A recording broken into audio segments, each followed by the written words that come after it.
സംഘർഷം അതിരൂക്ഷമായി തുടരുന്ന മണിപ്പൂരിലെ സാഹചര്യം വിലയിരുത്തി പ്രധാനമന്ത്രി നരേന്ദ്രമോദി. ആഭ്യന്തരമന്ത്രി അമിത്ഷാ മണിപ്പൂരിലെ സ്ഥിതിഗതികൾ അദ്ദേഹത്തിന് വിശദീകരിച്ചു കൊടുത്തു. വിവിധ മേഖലകളിൽ സൈന്യം നിരീക്ഷണം ശക്തമാക്കി. വിനീത വിജി ഡൽഹിയിൽ നിന്നും വിവരങ്ങളുമായി ചേരുന്നു. Vineetha, good morning. പറയൂ വിശദാംശങ്ങൾ. Very good morning S K N.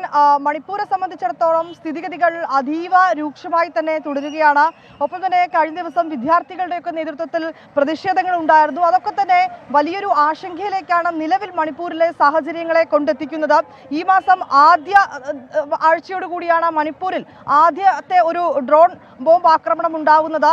അതിന് പിന്നാലെ നമുക്ക് കാണാൻ കഴിയുന്നത് വിവിധ മേഖലകളിൽ ഈ കുക്കി സംഘം എന്നാണ് ഈ ആക്രമണത്തിന് പിന്നിലുള്ളതെന്നാണ് റിപ്പോർട്ടുകൾ.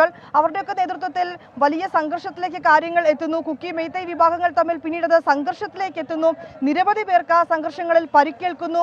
ഒപ്പം തന്നെ നമ്മുടെ കണക്കനുസരിച്ച് ഏതാണ്ട് 6-7 പേരാണ് ഈ ഒരു മാസത്തിനിടയിലുണ്ടായ ഈ ആക്രമണങ്ങളിൽ കൊല്ലപ്പെട്ടിട്ടുണ്ടായത്. ഇതിനെ തുടർന്ന് മുഖ്യമന്ത്രി എൻ ബിരേൻ സിംഗ് തന്നെ ഈ സംസ്ഥാനത്തെ സ്ഥിതിഗതികൾ നിയന്ത്രിക്കണമെന്നും സമാധാനം പുനഃസ്ഥാപിക്കണം, അതിനായി കേന്ദ്ര സർക്കാർ ഇടപെടണമെന്നുമൊക്കെ അദ്ദേഹം ആവശ്യപ്പെട്ടിട്ടുണ്ടായിരുന്നു. ഇതിന് പിന്നാലെയാണ് ഇപ്പോൾ പ്രധാനമന്ത്രിയുടെ ഒരു ഇടപെടൽ ഇക്കാര്യത്തിൽ വന്നിരിക്കുന്നത്. ഈ സ്ഥിതിഗതികൾ പ്രധാനമന്ത്രി വിലയിരുത്തി എന്നാണ് നമുക്കിപ്പോൾ അറിയാൻ കഴിയുന്നത്. ഈ സ്ഥിതിഗതികൾ എന്താണ് തൽസ്ഥിതി എന്ന കാര്യം ആഭ്യന്തരമന്ത്രി അമിത്ഷാ പ്രധാനമന്ത്രിയോട് വിശദീകരിച്ചു. ഏറ്റവും പ്രധാനമായി ആ കൂടിക്കാഴ്ചയിൽ ചർച്ചയായത് ഈ ഡ്രോൺ ഉപയോഗിച്ചുകൊണ്ടുള്ള ആക്രമണങ്ങൾ തന്നെയാണ്. ഒപ്പം തന്നെ നിലവിലെ അവിടുത്തെ സുരക്ഷാ സംവിധാനം എങ്ങനെയാണെന്നുള്ള കാര്യങ്ങളും ആഭ്യന്തരമന്ത്രി പ്രധാനമന്ത്രിക്ക് വിശദീകരിച്ചു നൽകിയെന്ന് തന്നെയാണ് നമുക്ക് മനസ്സിലാക്കാൻ കഴിയുന്നത്. ഈ പ്രധാനപ്പെട്ട മേഖലകളിൽ കഴിഞ്ഞ ദിവസങ്ങളിലേക്കൊക്കെ ഈ ആക്രമണം ഉണ്ടായ മേഖലകളിൽ ഉൾപ്പെടെ മണിപ്പൂർ പോലീസിന്റെയും മറ്റും നേതൃത്വത്തിൽ അതീവ ജാഗ്രതാ നിർദ്ദേശം നൽകിയിരിക്കുകയാണ്. 98ഓളം ചെക്ക് പോസ്റ്റുകൾ സ്ഥാപിച്ചിട്ടുണ്ട്. ഈ മറ്റ് വാഹനങ്ങളൊക്കെ വരുമ്പോൾ അവർ കൃത്യമായി പരിശോധന നടത്തുന്നുണ്ട്. ഒപ്പം തന്നെ ഈ സംശയാസ്പദമായ സാഹചര്യങ്ങളിൽ പ്രത്യേക ഇടങ്ങളിലേക്കൊക്കെ ചെന്ന് അവിടെയൊക്കെ പരിശോധന നടത്തുന്നു.